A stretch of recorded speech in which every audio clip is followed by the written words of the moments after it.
3월 8일 금요일 한국TV 정오뉴스입니다. 홈리스 텐트법은 이미 실패한 것인가요? 홈리스 문제는 손바닥으로 하늘을 가리려는 것인가요? 손바닥으로 하늘이 가려질지는 모르겠지만 철거하면 다시 생겨나는 홈리스 텐트를 보면 탁상행정의 전형적인 예를 보는 것 같습니다. 자신들이 하는 일이 무조건 맞다고 믿는 지도자를 계속 믿어야 할지 의문이 제기됩니다. 천문학적인 예산을 쓰고 있는 시정부는 홈리스 문제를 잘 처리하고 있다고 믿는 것 같습니다.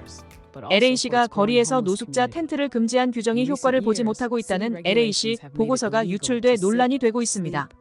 노숙자 텐트촌을 철거해도 대부분은 다른 지역에 텐트를 치거나 다시 철거한 자리로 돌아와 텐트를 치고 있는 것으로 조사되었습니다. LA시의 노숙자 텐트 금지법이 효과가 없다는 시정부의 보고서가 공개되어 관련 시정부 규정에 대한 찬반 논란이 LA시의회에서 일고 있다고 LA타임즈가 보도했습니다. 논란의 단초가 된 보고서는 지난해 11월 LA시 홈리스 서비스 부서가 실시한 조사 결과로 LA 시내에서 노숙자 텐트촌을 철거하면서 텐트촌을 떠난 노숙자들이 영구적인 쉘터에 입주한 케이스는 16%에 그치는 것으로 집계됐습니다. 나머지는 쉘터를 구하지 못해 결국 다시 거리로 내몰렸고, 다시 거리로 내몰린 노숙자 중 절반은 예전에 철거된 위치에서 다시 텐트를 친 것으로 나타났습니다. 노숙자 텐트를 철거해도 자리만 옮길 뿐 효과가 없다는 것을 새삼 확인해줬습니다. 해당 보고서 내용이 온라인 언론 매체를 통해 유출되면서 시정부가 관련 규정이 효과가 없는 것을 알고도 보고서 내용을 숨긴 것이 아니냐는 의혹까지 받고 있습니다. 보고서 유출 직후 LA타임즈가 자체적으로 조사를 실시한 결과 시내에서 철거된 노숙자 텐트 25개 사이트 중에 20개 사이트에 다시 노숙자 텐트촌이 들어선 것으로 조사됐습니다. LA 시의원 사이에서는 노숙자 텐트촌을 강제 철거하는 규정이 어차피 효과가 없다면서 규정을 폐지하자는 목소리가 나오고 있습니다.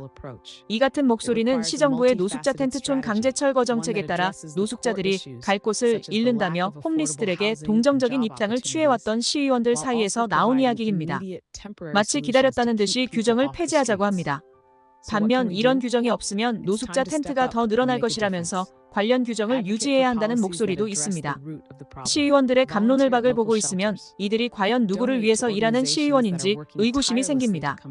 해당 지역구의 시민들을 위해서 일하라고 뽑아놓은 시의원들이 홈리스만을 대변하고 그들의 이익만을 위해서 일하는 것 같은 인상을 받게 됩니다.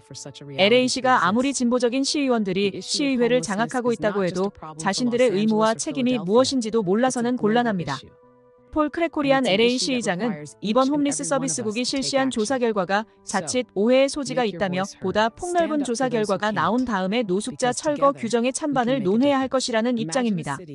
캐런 베스 시장이 취임 직후 시행해오는 인사이드 세이프 프로그램은 논란이 되는 노숙자 텐트촌 강제 철거 법과는 달리 노숙자들에게 자발적으로 텐트를 떠나 임시 쉘터도 이동하도록 유도하고 있습니다. 노숙자들이 자발적으로 임시 쉘터에 들어가기를 바라는 것부터가 합리적이지 못하다는 이유는 너무나 많습니다.